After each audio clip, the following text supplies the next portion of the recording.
हमको कहा गया कि ये करिए, सब सही हो जाएगा, नहीं हुआ ना। और थोड़े दिन पहले ही देश के गृह मंत्री जी ने वहाँ से जाकर के वक्तव्य दिया था कि आप निश्चिंत होकर के आइए। हम निश्चिंत होकर के गए और हमारे साथ क्या हुआ, 40 मिनट तक वहाँ पर नरसंहार होता रहा। कौन सी पुलिस थी, कौन सा सैनिक था, कौन सी व्यवस्था थी, क्या सुरक्षा की बात थी। लोग रोते रोते बता रहे हैं कि हमारा भाई जिंदा था, हमारा पति जिंदा था। 40 मिनट 50 मिनट तक वहाँ पर एक फर्स्ट एड बॉक्स तक नहीं था जहाँ 2000 लोग जा कर के आपके बुलाने पर पहुँचे हुए थे।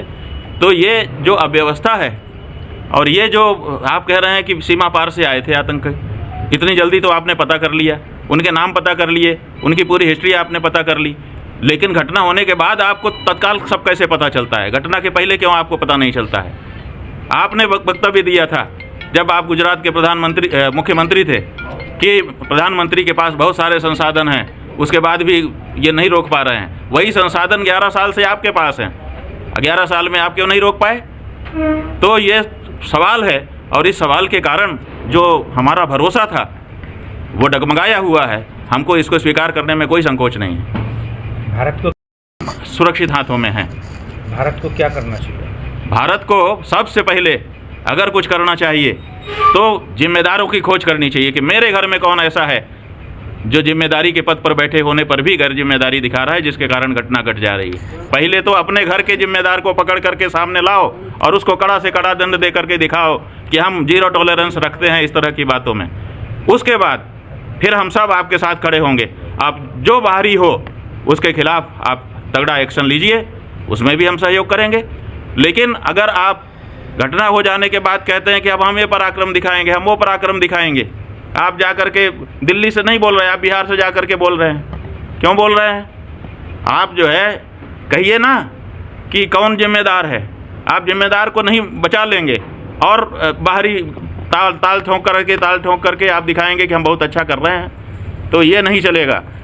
अगर ये चलेगा तो आगे भी इस तरह की घटनाएं होती रहेंगी, क्योंकि उनमें सहयोगी जो लोग हमारे ही देश के हैं जो विदर्घात कर रहे हैं वो पहचाने ही नहीं जाएंगे और उनका हौसला बढ़ा रहेगा। बाद में भी मिल करके ऐसी घटनाएं बार बार वो करते रहेंगे। इसलिए सबसे पहली ज़रूरत है कि भीतरघात आस्तीन का जो सांप है उसको सामने निकाला जाए। कहाँ चूक हुई उसको सार्वजनिक रूप से स्वीकार किया जाए। आखिर इतने लोग मर गए हैं, इतनी सारी व्यवस्था के बीच में, इतने सारे दावों के बीच में, तो किसी की तो जिम्मेदारी बनती होगी। उस जिम्मेदार व्यक्ति को सामने लाइए और फिर उसकी जिम्मेदारी तय करिए, उसको दंडित करिए और उसके बाद पूरा देश खड़ा हो। और अगर कोई पड़ोसी देश हमारे ऊपर इस तरह से चुनौती देने का हमला कर रहा है तो हमारे पास शक्ति है और उस शक्ति का प्रयोग करने में हमको गुरेज नहीं करना चाहिए। और राष्ट्राध्यक्ष के सहयोगियों ने ये कहा था कि अगर नोटबंदी कर दी जाए तो आतंकवाद की कमर टूट जाएगी। हम लोगों ने सह लिया उससे जो परेशानी हुई, करने दिया नोटबंदी। उन्होंने कहा था कि धारा 370 हटा दी जाए तो कश्मीर का आतंकवाद समाप्त हो जाएगा। उसके लिए गौ हत्या तक की छूट उन्होंने दे दी। उसके बाद भी हम लोग चुप रहे कि कम से कम एक समस्या निकल जाएगी। और भी बहुत सारी बातें उन्होंने कहीं, हमने सब में समर्थन किया। लेकिन आज परिस्थिति क्या है? हमको कहा गया था कि आइए, यहाँ कोई खतरा अब नहीं रह गया, और हमको पूछ करके मार दिया गया। और इतना ही नहीं, घटना के ठीक बाद से जिस तरह से उस घटना को भुनाने की कोशिश की जा रही है, आपदा में अवसर खोजने की बात कही जा रही है, उससे एक निराशा सी उत्पन्न हो रही है। इसलिए हम राष्ट्राध्यक्ष से कुछ नहीं कहेंगे। हम राष्ट्राध्यक्ष के पूर्व में किए गए कार्यों का और बाद में किए गए कार्यों का अवलोकन करेंगे, विश्लेषण करेंगे कि उनका देश के नागरिकों की रक्षा में तात्पर्य है कि केवल अपनी राजनीति को चमकाने में तात्पर्य है। क्यों? क्योंकि पुलवामा में घटना हो गई, यही सरकार थी, ठीक है पीछे चुनी गई सरकार थी, लेकिन लोग यही थे। आज तक जिम्मेदार कोई नहीं माना गया कि कौन जिम्मेदार था। और जब तक घटना जिसके कार्यकाल में, जिसकी जिम्मेदारी में होती है, उसकी जिम्मेदारी को निश्चित नहीं किया जाता है, तब तक आगे घटना होने की संभावना बनी ही रहती है। तो हम देख रहे हैं कि इस बार क्या किसी की जिम्मेदारी तय की जाएगी कि इस बार भी पुलवामा की तरह से ही राजनीति कर करके बात आगे बढ़ा दी जाएगी। राष्ट्र पर हमला हुआ है, राष्ट्रगुरु के नाते राष्ट्राध्यक्ष और राष्ट्र की जनता को क्या संदेश है? ये जो घटना हुई है, ये कोई सामान्य घटना नहीं है। इसीलिए इस पे बड़ी गंभीरता से सबको विचार करने की आवश्यकता है।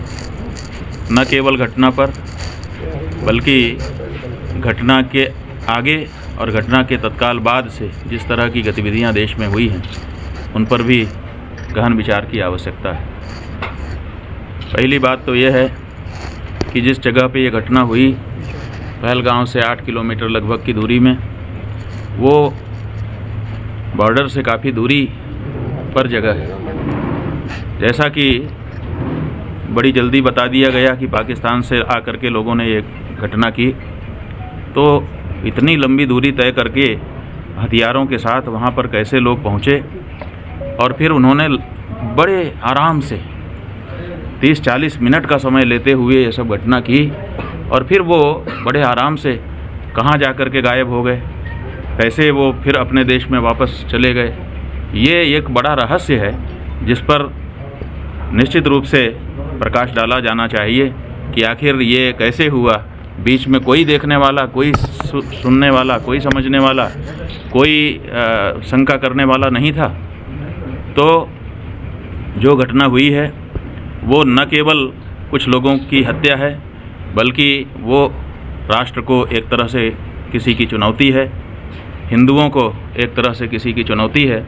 और वो किसकी चुनौती है और वो चुनौती के पीछे क्या शक्तियां हैं, इनका संज्ञान अगर नहीं लिया गया तो इसका लंबे समय तक दुष्परिणाम हमको भोगना पड़ेगा।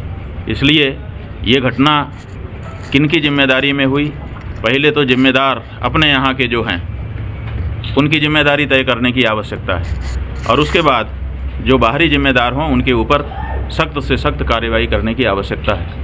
जहाँ तक एक हिंदू धर्माचारी के रूप में हम अपनी भूमिका देखते हैं, जब ये कहा गया कि हिंदू हो अलग हो जाओ और फिर हिंदू होने के नाते मार दिया गया, इससे हमको ये भी लगता है कि अब हम हिंदुओं को हिंदू होने के नाते आत्मरक्षा के लिए स्वयं अपनी तैयारी रखनी पड़ेगी, क्योंकि ये तय हो गया कि कश्मीर में कश्मीरियत, जमहूरियत और इंसानियत का नारा लगाया जाता था। जो कश्मीरियत का नारा था वो तो सैयद आदिल ने अपने मेहमान को बचाने के लिए जान दे करके प्रमाणित कर दिया कि वो अभी कहीं ना कहीं सुरक्षित है। लेकिन जो जमहूरियत का नारा था उसका क्या होगा? आखिर लोकतंत्र में जब हमको हमारे नेताओं ने कहा था कि आइए कोई दिक्कत नहीं है, और हम वहाँ गए और हमको मार दिया गया, तो इसकी जिम्मेदारी किसकी है? और इंसानियत वो तो तार-तार हो चुकी है। तो ऐसी परिस्थिति में हम चाहते हैं, और इस घटना ने हमको मजबूर किया है कि हम इस बारे में विचार करें, पूरे हिंदू समाज के साथ विचार करें कि अपने हिंदू होने के नाते, क्योंकि अभी थोड़े दिन पहले बांग्लादेश से एक प्रतिनिधिमंडल हिंदुओं का हमारे पास आया था, जिसमें बांग्लादेश के बड़े बड़े हिंदू नेता थे। हमने उनसे पूछा कि आप हमारे पास क्यों आए? उन्होंने कहा कि महाराज, हम वहाँ पर प्रताड़ित हो रहे हैं, बहुत सताए जा रहे हैं, केवल इसलिए क्योंकि हम हिंदू हैं। अगर हम हिंदू ना रहें तो वहाँ हमको कोई नहीं सताएगा। तो हिंदू होना हमारी पीड़ा का कारण है। हम किसके पास जाएं? हिंदुओं की कोई सुन नहीं रहा है। इसलिए हम हिंदू धर्माचार्य के पास आए हैं कि कम से कम हिंदू धर्माचार्य तो हमारी बात सुनेगा। अभी हम उस पर विचार कर ही रहे थे, इधर ये घटना घटी है जिसमें फिर हिंदू को लक्षित रूप से निशाना बनाया गया है। तो ऐसी